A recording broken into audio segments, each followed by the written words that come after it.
my friends, and welcome to today's Hidden Scriptures Word Study number 163. This is going to be part two of my comments on this past October the 11th Torah portion reading. And the title I have for today's word study is The Millennial Reign Feast.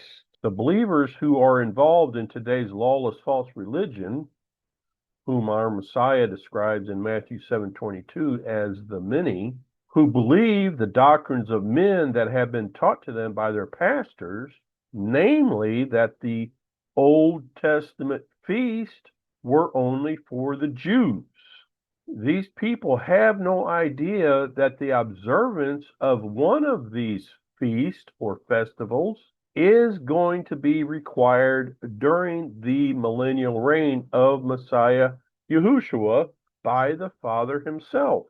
Let's discover the origins of this particular feast that we are going to be talking about today. Okay, we go back to the Torah, to the origins of this feast, Deuteronomy 16, verses 13 through 17.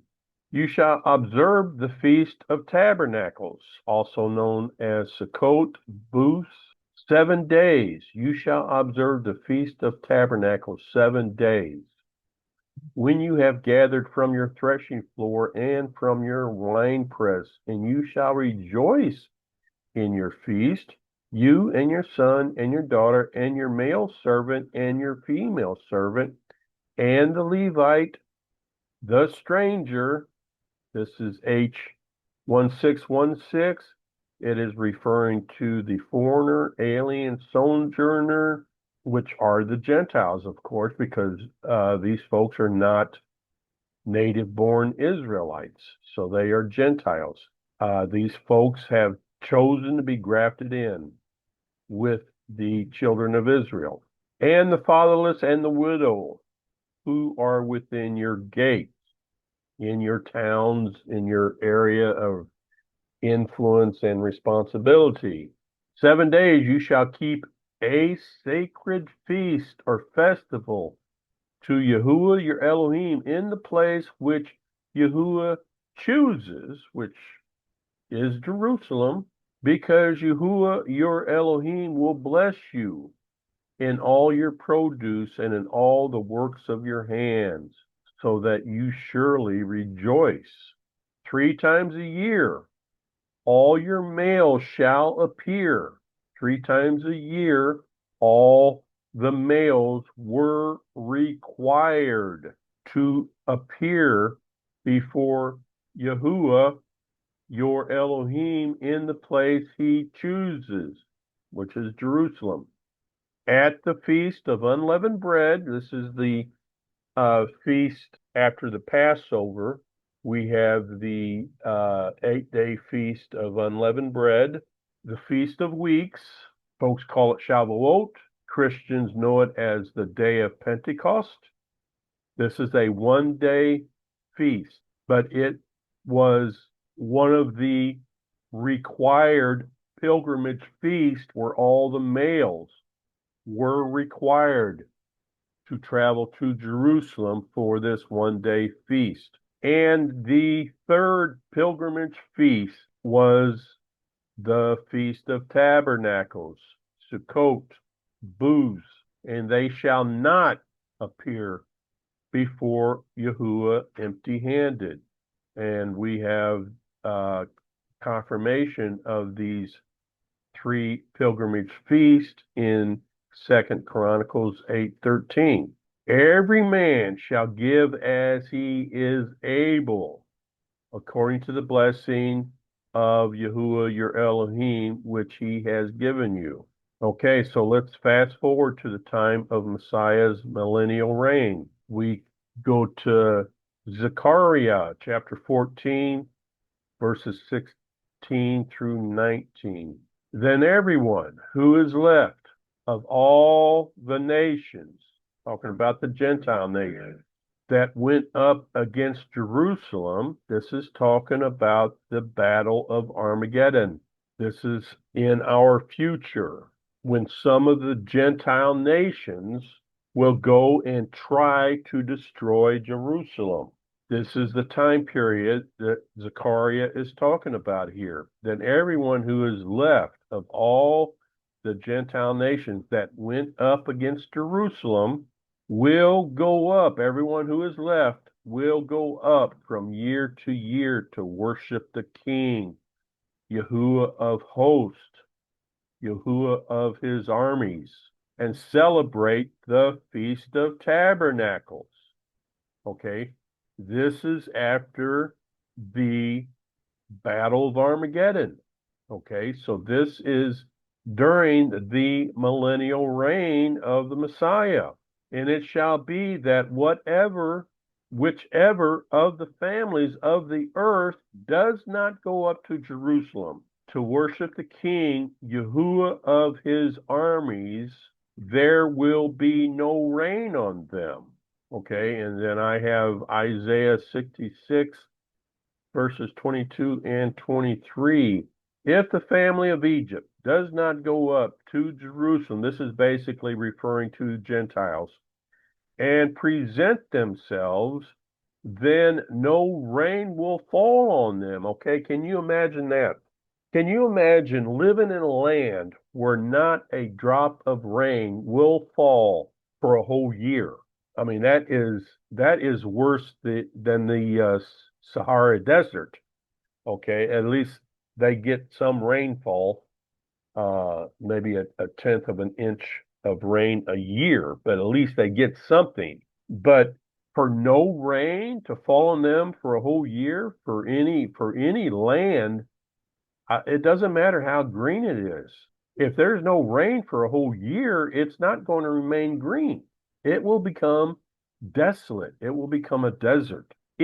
No rain for a year, it will be the plague with which Yahuwah will strike the nations who do not go up to celebrate the Feast of Tabernacles. This will be the consequent punishment for the sin of Egypt and the consequent punishment for the sin of all the Gentile nations that do not go up to celebrate the Feast of Tabernacles.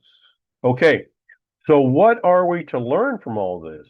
One, if Gentiles were allowed to participate in the celebrating of the Feast of Tabernacles when it was given, as per Deuteronomy chapter 16 and verse 14, and if Gentiles are going to be required to keep the Feast of Tabernacles every year for 1,000 years during the reign of Messiah, as per the passage in Zechariah, then how can those involved in the false religion of lawless Christianity claim with any credibility that the feasts are only for the Jews? Why do they allow themselves to be taught to believe something that is so simply and clearly not true? Since this Feast of Tabernacles is so important to the creator of heaven and earth that he is going to require that it be celebrated year after year for 1,000 years during the reign of his son, should not those involved in the false religion of lawless Christianity today examine and reconsider their belief that is based on what their pastors are telling them that do not line up with Scripture? 3, many of today's believers have no clue about the significance of the Feast of Tabernacles. They are in the dark about many of the things that are revealed to us in Scripture, but especially they are in the dark concerning the feast and festivals. What these feasts and festivals mean, what they represent, and what they foreshadow. They are in the dark. They don't know anything about them. Continuing to be in the dark about things in Scripture that have been revealed is not what the Father wants for you. He wants everyone to pursue the knowledge and truth that has been revealed to us in Scripture. In this quest for this knowledge and truth that is contained in Scripture, believers really need to start questioning their pastors and determine whether or not they believe these pastors of theirs really have their best interest at heart when they are continually teaching them things that simply and clearly do not line up with Scripture. Namely, that the Old Testament feasts are, done away with, or that they're only for the Jews, or that they are not for the New Covenant Christians, all this nonsense.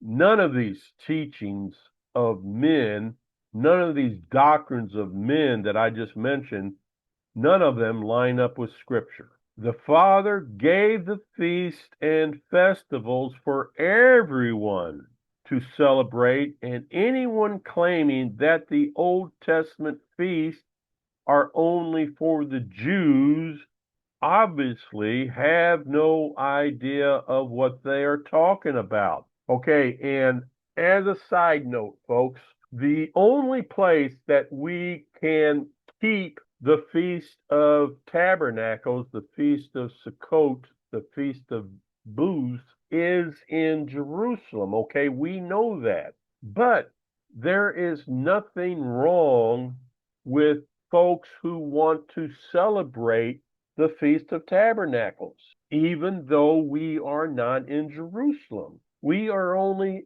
celebrating as a remembrance of the Feast of Tabernacles, okay? There is nothing wrong. There's a lot of folks out there that thinks that people who celebrate the feast outside of Jerusalem, that they are doing something wrong. I do not believe that. I do not believe that at all. There is nothing wrong with folks celebrating the Feast of Tabernacles, celebrating in remembrance of what it means, in remembrance of what it foreshadows. There's nothing wrong with folks celebrating the feast even though they do not live in Jerusalem, okay? There is no transgression of the Torah, the law of Moses, by celebrating in remembrance of the significance of this feast and what it foreshadows. Okay? There is no transgression. And where there is no transgression, there is no sin. Okay, folks, that's what I've got for you today. Shalom to you and to your family. And I really, really appreciate you guys being here and watching my videos. I hope that you were able to glean something from this. And I really, really look forward to being with you in the next Hidden Scriptures Word Study. Shalom.